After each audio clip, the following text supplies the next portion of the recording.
Movie के starting में हमें कोर्ट का सीन दिखाया जाता है। यहाँ पर हम एक बॉडिल नाम की जज को देखते हैं। वो एक केस पर सुनवाई कर रही थी। यहाँ पर हमें पता चलता है कि उसकी लाइफ में बहुत प्रेशर है। हम देखते हैं कि वो अपना काम खत्म करने के बाद वो यहाँ से जाने लगती है। अपनी कुलीग को बताती है कि इस वीकेंड पर वो घूमने के लिए जा रही है। पहले तो अपने बेटे को लेने जाती है, फिर उसके हस्बैंड जहाँ काम करते थे वो वहाँ पर आई। फिर उसके हस्बैंड को दिखाते हैं कि जिनका नाम था मिलान। दोनों फिर बात करते करते ड्राइव करते हैं तो मिलकर उनके फ्रेंड्स के पास हो गए। वो भी एक कपल था जिनका नाम था इजाबेल और लकी। और पता चलता है कि इजाबेल और बॉडिल ये दोनों मिलकर अकेले में घूमने के लिए जा रहे हैं। इजाबेल उसके हस्बैंड पर चीट करती थी। वीकेंड के नाम पर उसके मन में कुछ और ही चल रहा है। वो बॉडिल को कहती है कि मैं तुम्हारे साथ नहीं रहूंगी, मेरे हस्बैंड का कॉल आ सकता है, इसी वजह से मेरा फोन तुम अपने पास रखना। तुम अपना एंजॉय करो और मैं मेरा एंजॉय करूँ। अगर फोन आता है तो बॉडिल इजाबेल के हस्बैंड को बता सकती है कि वो उसी के साथ है, तो कोई भी प्रॉब्लम नहीं होगी। इसके बाद हम देखते हैं कि दोनों फिर अलग अलग हो जाती हैं। बॉडिल अपनी ऑन्ट के घर पर चली जाती है और यहाँ इसकी सिस्टर यारा भी थी। और पता चलता है कि उन दोनों सिस्टर में इतनी ज्यादा जमती नहीं। यारा कहती है कि मेरा कुछ सामान यहाँ पर था, वो मैं यहाँ से लेकर जा रही हूँ। फिर वो यहाँ से चली गई। इजाबेल एक होटल के कमरे में रहती हैं, वहाँ पर बहुत इंजॉय करती है। बॉडिल की एक कॉन्फ्रेंस थी, वो वहाँ पर गई। वो अपने और इजाबेल दोनों के फोन से सेम फोटो लेकर मिलान और लक को भेज देती है ताकि उन दोनों को लगे कि वो दोनों साथ हैं। यहाँ पर प्रेजेंटेशन शुरू होती है और वहाँ पर हमारा एक मेन कैरेक्टर जिसका नाम था सैम्यूल, वो यहाँ पर प्रेजेंटेशन दे रहा है। बॉडिल उसकी प्रेजेंटेशन से काफी ज्यादा इम्प्रेस थी। वो प्रेजेंटेशन दे रहा था तो बीच बीच में बॉडिल का फोन बजता था, जिसकी वजह से सैम्यूल की नजर उस पर पड़ती है। प्रेजेंटेशन के बाद हम देखते हैं कि सैम्यूल और बॉडिल एक दूसरे से बात करने लग गए थे। दोनों के बीच में एक अच्छी बॉन्डिंग हो जाती है। उसके बाद वो दोनों बोट राइडिंग के लिए जाते हैं। बॉडिल फिर उससे अपने घर लेकर जा गई। एक दूसरे के साथ फिर वो दोनों इंटीमेट होते हैं, तो बहुत सारा टाइम अच्छे से स्पेंड करते हैं। दूसरी तरफ हम देखते हैं कि इजाबेल एक बार में जाती है और वहाँ पर एंजॉय कर रही थी। वहाँ पर वो एक आदमी को पैसे देती है। ये पैसे उसने किसके लिए दिए थे, इसका राज हम मूवी के आगे पता चलेगा।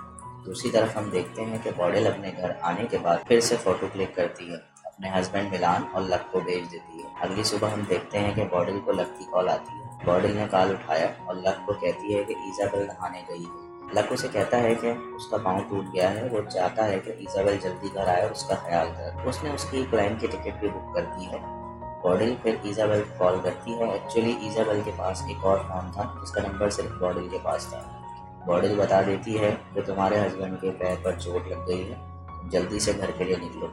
इजाबेल उसको कहती है कि मेरा फोन तुम्हारे पास है, मैं तुम्हारे घर आकर को लेकर जाऊंगी। बॉडिल उसको कहती है कि मेरा कुछ और प्लान है, अगर मैं घर पर टेबल पर तुम्हारा फोन छोड़ दूंगी, तुम आकर ले जाना।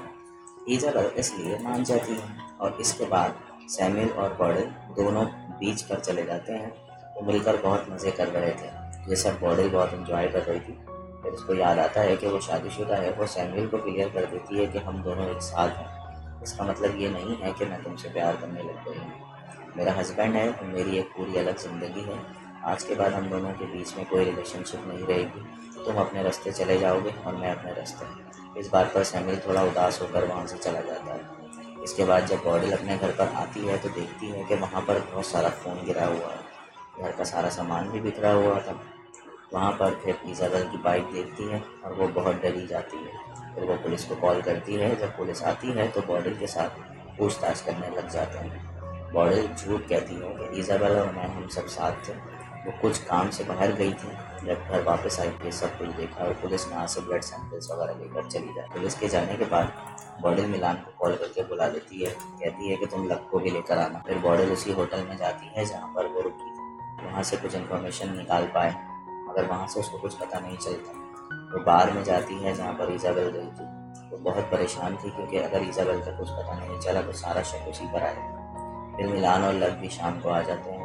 तो पुलिस आती है तो बताती है कि हमें ब्लड की जांच की थी, हमें पता चला है कि वो ब्लड इजाबेल का नहीं है। जब हमने उसका फ़ोन ट्रेस किया तो हमें पता चला कि उसका फ़ोन पूरा दिन घर पर ही था। यहाँ पर बॉडिल कहती है कि हम दोनों का फ़ोन एक ही जगह पर था। मैं अपने फ्रेंड सैमुअल के साथ घूमने के लिए गई थी। अगर आप चाहो तो उससे भी पूछ सकते हो, इस सब में मेरा कोई हाथ नहीं है। यहाँ पर अभी भी बॉडिल ने सच्चाई बताई नहीं थी। थोड़ी देर के बाद वो अपने हस्बैंड को सब सच बता देती है कि इजाबेल होटल में रुकी थी। अगले दिन बॉडिल को कॉल आती है और वो सब लोग पुलिस स्टेशन पहुंच जाते हैं। पुलिस उन्हें बताती है हमें कातिल का फ़ोन मिला है, उसके फ़ोन में एक फ़ोटो थी, उस फ़ोटो में इज़ाबेल की बॉडी है और डेड बॉडी को देखकर ऐसा लगता है कि किसी ने उसके गले पर एक वायर से हमला किया है और उसको मार दिया है। कातिल ने किसी को डार्क वेब पर मैसेज किया था कि मेरा काम हो गया है। यहाँ पर पुलिस को शक है कि किसी आदमी ने इज़ाबेल को मारने की साजिश की है। उसका यूज़र नेम था जैक्टिन। ये सारे मैसेज डार्क वेब पर हुए थे, जिसकी वजह से पुलिस उसे ट्रैक नहीं कर पाती। नेक्स्ट सीन में हम लक को देखते हैं जो काफ़ी दुखी है हो गया था। अगले दिन पुलिस बॉडेल को कहती है कि हमने सैमुअल से बात की थी लेकिन उसने आपको पहचानने से मना कर दिया। इससे पुलिस का बॉडेल के खिलाफ शक और भी ज़्यादा गहरा होने लगता है। ये सब सुनकर बॉडेल अब बहुत ज़्यादा परेशान हो जाती है और अंदर से टूट जाती है। नेक्स्ट सीन में हम देखते हैं कि बॉडेल के घर पर एक कॉरियर आता है। इसके अंदर एक बुक थी।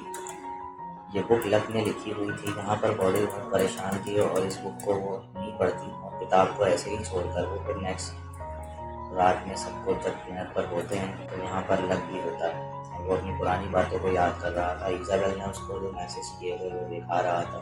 वो बहुत ज़्यादा दुखी था। फिर बॉडी उसको सारी सच्चाई बता देती है कि इज़ाबेल उसके साथ नहीं थी, वो अलग अलग होटल में रह रहे थे।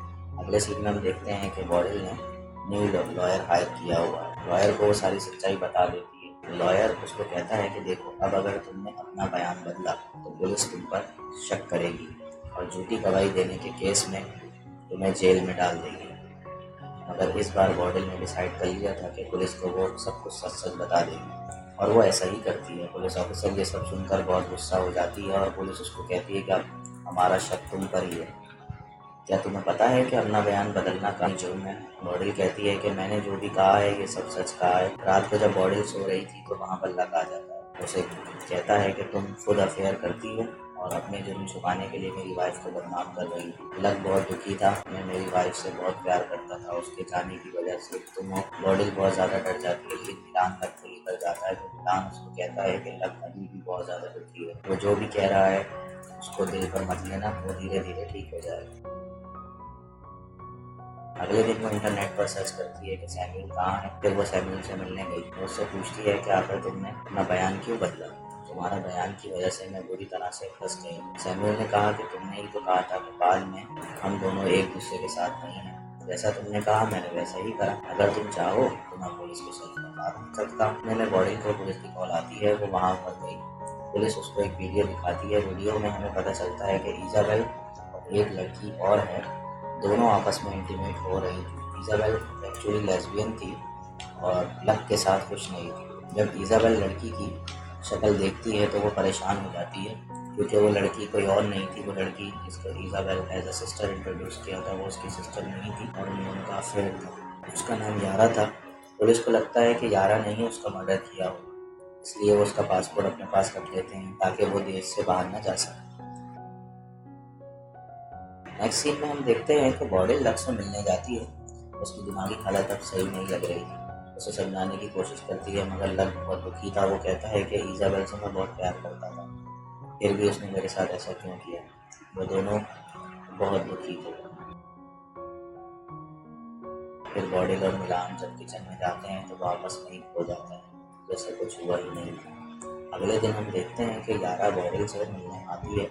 कहती है कि मुझे देश से बाहर जाना है लेकिन उसके पास पासपोर्ट नहीं था। वो बॉडेल को एक डिवाइस देती है कि किसी को बेहोश करने के लिए इस डिवाइस को यूज़ किया जा सकता है। बॉडेल कहती है कि मुझे इस डिवाइस की क्या ज़रूरत है? यारा कहती है कि देखो, जिस घर में मर्डर हुआ था ये घर तुम्हारा ही है। शायद इज़ाबेल को नहीं, तुम्हें कोई मारने के लिए आया होगा। तुम्हें अपना ख्याल रखना चाहिए। बॉडी को ये सब सच लगता है तो वो सोचती है कि उसकी जान के पीछे कोई ज़रूर है।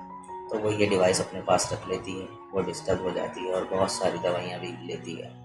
फिर शाम को बॉडी को उसके बेटे की कॉल आता है। वो कहता है कि किसी प्रोजेक्ट के लिए उसको कुछ फाइल्स की नीड है तो पापा के लैपटॉप में देखो। जब फाइल्स ढूंढने के लिए बॉडी ने अपने हस्बैंड का लैपटॉप देखा तो उस लैपटॉप में उसे एक वीडियो मिलता है। ये उसका खुद का लैपटॉप था। उसको यहाँ पता चलता है कि घर का सीसीटीवी कैमरा उसके हस्बैंड के लैपटॉप में अटैच था। इसमें बॉडी और सैमुअल की सारी अच्छी बातें थी लेकिन इनके उन दोनों की इंटीमेट की वीडियो भी थी। उसे पता चलता है कि मिलान काफ़ी समय से उस पर नज़र रख रहा है। शायद उसने सैमुअल के साथ जब ये इंटीमेट हुई थी उसने ये वाली वीडियो भी देख ली होगी। उसे लगता है कि उसके पति ने ये सब कुछ किया है, वो ही उसको मारना चाहता है। ये सब देखने के बाद उसको अपनी बेगुनाही साबित करने की एक अपॉर्चुनिटी मिलती है। वो तुरंत लैपटॉप लेकर पुलिस के पास पहुंच जाती है ताकि वो उन्हें बता सके कि जब मर्डर हुआ था तो वो सैमुअल के साथ ही। जब वो लैपटॉप ऑन करती है तो देखती है कि सारी वीडियो किसी ने डिलीट कर दी। वो बहुत डर जाती है और कहती है कि प्लीज़ मुझे अरेस्ट कर दो, मेरी जान को खतरा है, कोई मुझे मारना चाहता है। पुलिस कहती है कि इस तरीके से हम तुम्हें अरेस्ट नहीं कर सकते, उसे वहाँ से जाने के लिए कहते हैं। बॉडिल फिर अपने घर नहीं तो फिर सैमुअल के घर जाती है। सैमुअल उसे शांत करने लगता है। वो सैमुअल का घर देखने लग गई तो उसने देखा कि सैमुअल के पास एक पियानो भी है।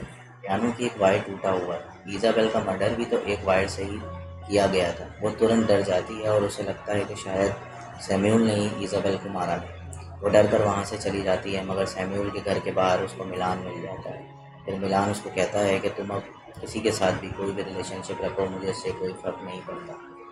इसके बाद वो घर आ जाते हैं, मगर वो स्ट्रेस में थी। उसे लगता है कि उसका हस्बैंड ही इज़ाबेल का कातिल है।